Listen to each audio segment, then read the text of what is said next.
Bueno, pues el visitante se va a encontrar lo que podríamos llamar una reivindicación del valor y del interés de la antropología como recurso patrimonial en un momento dado.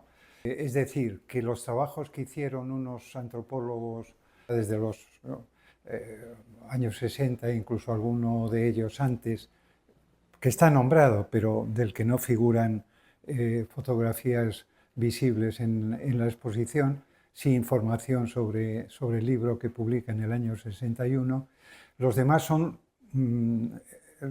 las fotografías de los trabajos de campo que estos antropólogos hicieron fundamentalmente en los años 70 y 80. ¿De qué manera se va a encontrar el visitante expuesto este trabajo realizado? Pues en dos partes. Una de ellas es el contexto de los antropólogos que hacen ese trabajo de investigación en esas décadas, que es el grueso de la exposición, pero antes hay como una antesala que ilustra el contexto en el que se va desarrollando la antropología en España, por una parte desde o por antropólogos de aquí, con asociaciones que se van organizando, asociaciones profesionales, los primeros departamentos de antropología en la universidad, pero también por el contacto, la relación de estos antropólogos extranjeros en los que se centra la exposición y su mirada desde fuera sobre lo que está ocurriendo en España en ese momento, especialmente en la España rural. Esa sería una primera parte que sirve como de pórtico a la exposición, con fotografías de los congresos, de carteles de esos congresos, de esos eventos, de esos encuentros y jornadas, en los cuales se van tejiendo también amistades, amistad y profesión, ¿no?, que van de la mano. Y luego ya la segunda parte son 3 trabajos de campo de 3 antropólogos de fuera. Uno de ellos es Acebes, solamente es mitad de fuera, porque es hijo de un hijo del pueblo sobre el que hará su tesis en Segovia, en Navas de Oro. El segundo es un antropólogo que se queda en España y se queda en concreto en Valladolid, y el tercero es otro antropólogo. El segundo es de procedencia es inglés, el tercero es norteamericano, como el propio Acebes, y también se va a quedar. Estos dos últimos se casan con mujeres españolas, entonces digamos que ya se establecen en España. Incluso en el caso de Bill Cavanagh, que es el tercero, el segundo hace un trabajo de campo sobre un pueblo de Burgos, de la Ribera, el tercero en la Sierra de Gredos. Estos últimos adquirirán casas en ese pueblo, en Navalguijo, y por lo tanto el vínculo no va a terminar. El vínculo que en los antropólogos foráneos que vienen a España suele ser de 1 o 2 años de trabajo de campo, pues en estos dos casos se alarga y se continúa pues prácticamente de por vida.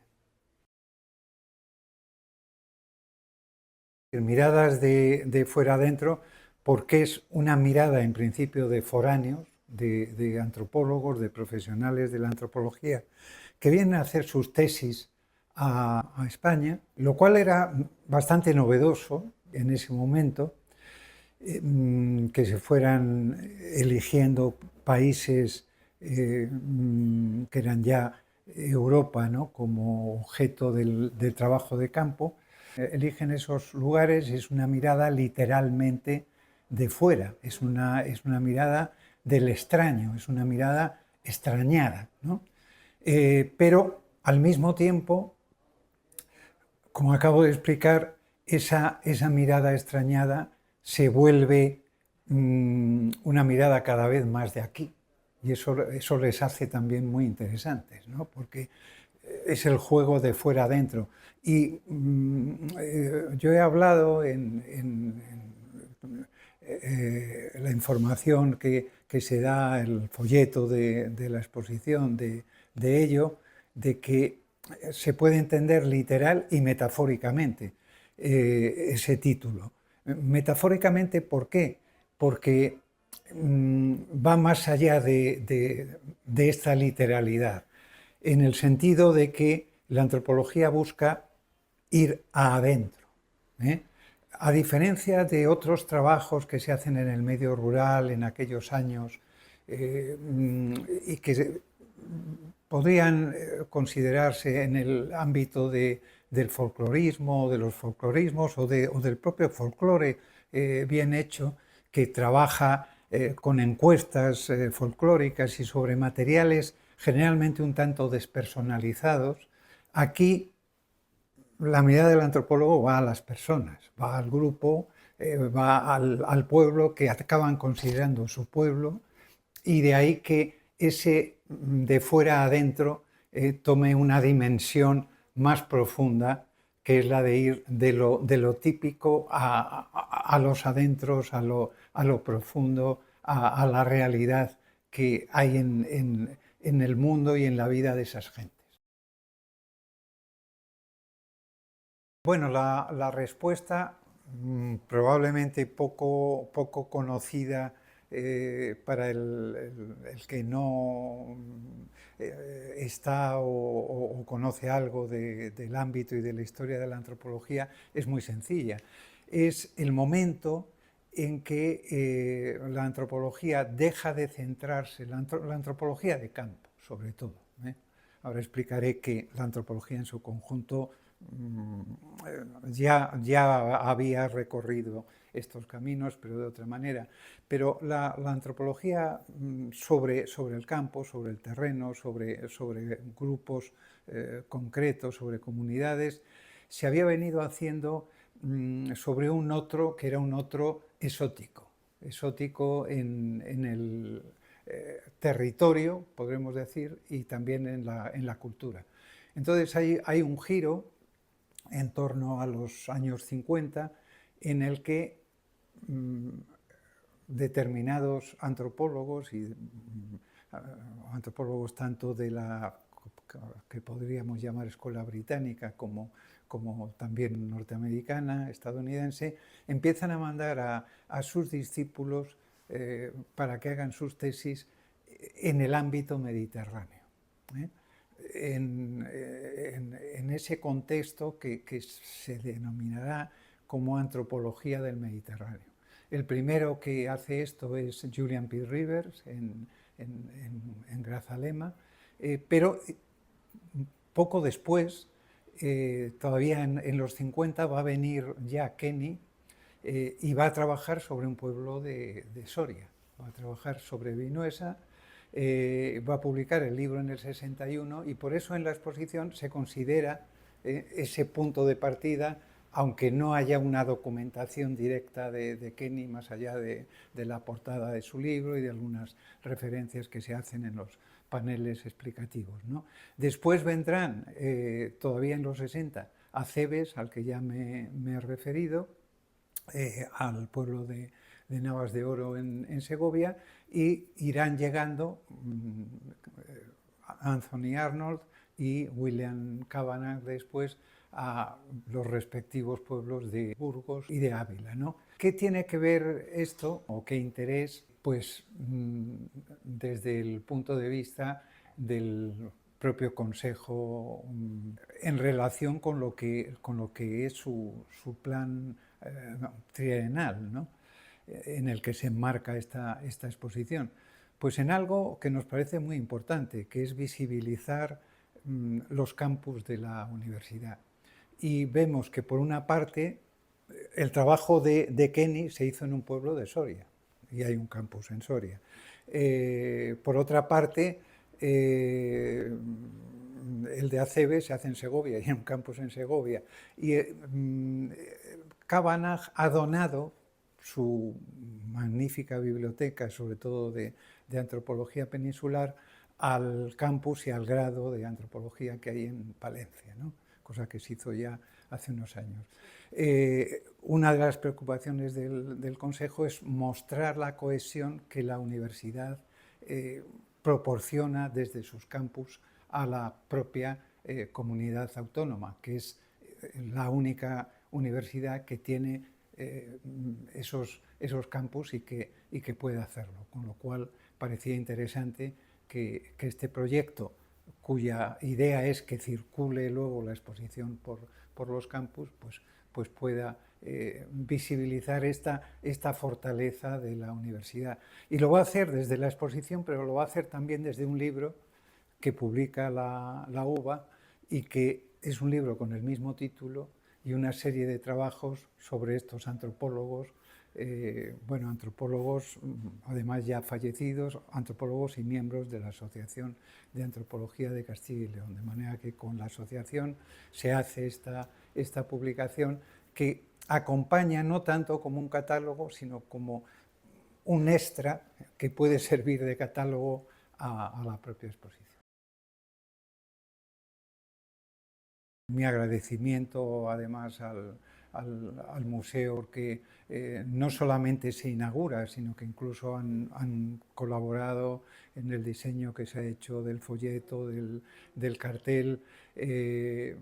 Para mí que se inicie la exposición en el museo etnográfico es una garantía de que las cosas van a ir bien, porque yo todas las experiencias que he tenido de colaboración con el museo, he tenido ya pues unas cuantas, pues ha sido una experiencia siempre muy positiva, ¿no? Entonces nos pareció que, aunque la intención es esta, la exposición viene luego a Valladolid y luego giraría por los campus, como he dicho, pues Zamora, el Museo Etnográfico, parecía, y ellos lo sugirieron así, que empezara ahí, que se inaugurara la exposición en el propio museo.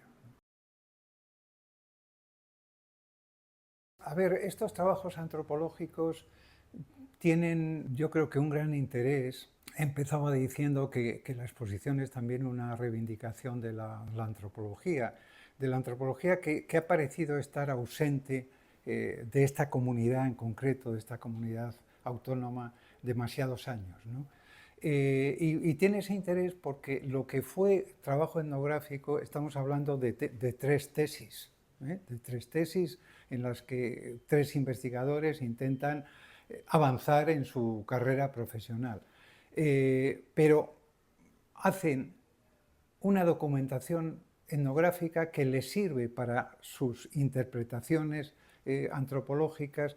Fundamentalmente en aquellos años lo que interesaba era el estudio del cambio social y el poner a prueba, por así llamarlo, las teorías del campesinado.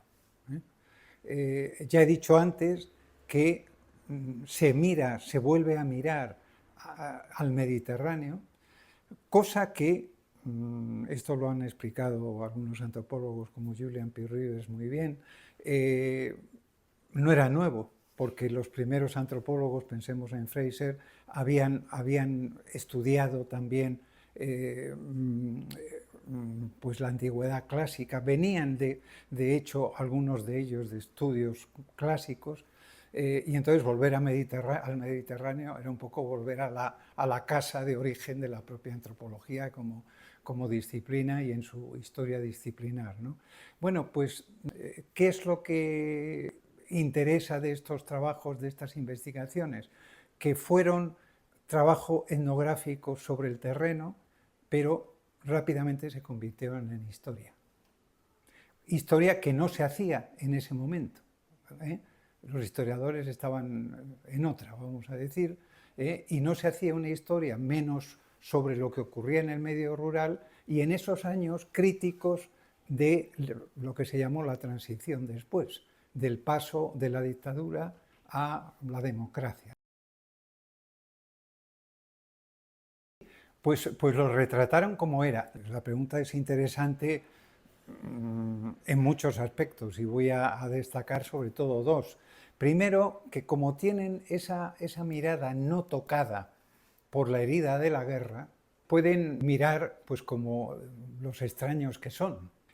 Yo recuerdo, por ejemplo, que en una especie de epílogo o de adenda que hace a su publicación en español, a Cebes, él habla de lo que está sucediendo en su pueblo, en el pueblo que él estudia, ¿no? Y él dice, mis paisanos no se están enterando, consideran que es mérito o de ellos mismos o del gobierno este desarrollo económico que se está dando pues ya en los años últimos del franquismo, ¿no? Y dice, a ver, ojo con esto que pasa, que esto es por los créditos, diríamos hoy, créditos blandos, una especie de plan Marshall a partir de que se firma el tratado para las bases norteamericanas y tal. Hay un Marshall que no es Marshall, pero casi, y en Estados Unidos se sabía muy bien que se estaban facilitando esos créditos para un despegue de España industrial en esos momentos, ¿no? Entonces, ellos eso lo ven. Luego, en el caso de Arnold, él documenta para su sorpresa que en el ayuntamiento no han quitado la foto de Franco. Ni siquiera, yo pongo las dos fotos, él comenta lo de Franco, pero es que está una de Franco y otra de José Antonio en otra foto 2 años después. ¿Cómo se explica eso? Arnold lo explica muy bien. Él habla de unas crisis constantes en el campo, o sea, de que esa crisis, de que ese cambio social que aparentemente solo se ha dado en esos últimos años, vamos, en primera mitad de los 70, no es así. O sea, que el campo ha venido de crisis tras crisis y a esas crisis se añadieron conflictos, guerras. Y el carlismo en concreto, en la zona que él estudia, había tenido bastante importancia. Y en un momento determinado en el pueblo mandaban los carlistas y en un momento determinado mandaban los isabelinos. Entonces estaban hartos de cambiar cuadros, no eran fotos, pero eran... y ya no se fiaban de nada. Entonces, ¿por qué están esas fotos ahí? Por si acaso, porque no se fiaban de que no volviera a haber otro cambio. Y esa documentación es muy interesante, pero luego hay otra dimensión de la que también querría hablar brevemente, que es lo que Acebes dice de lo que habían hecho y lo que habrían podido hacer ellos como investigadores respecto tanto a los últimos años de la dictadura como a la transición cuando ya se inicia esta, ¿no? Y él se hace una pregunta en un congreso que hubo en León y mandó un trabajo interesantísimo. Él se hace una pregunta al respecto, ¿no? Y dice, a los jóvenes antropólogos les pregunto, ¿qué podríamos haber hecho que no hicimos? ¿No? O sea, cuando nosotros nos encontrábamos en congresos, en encuentros con los propios antropólogos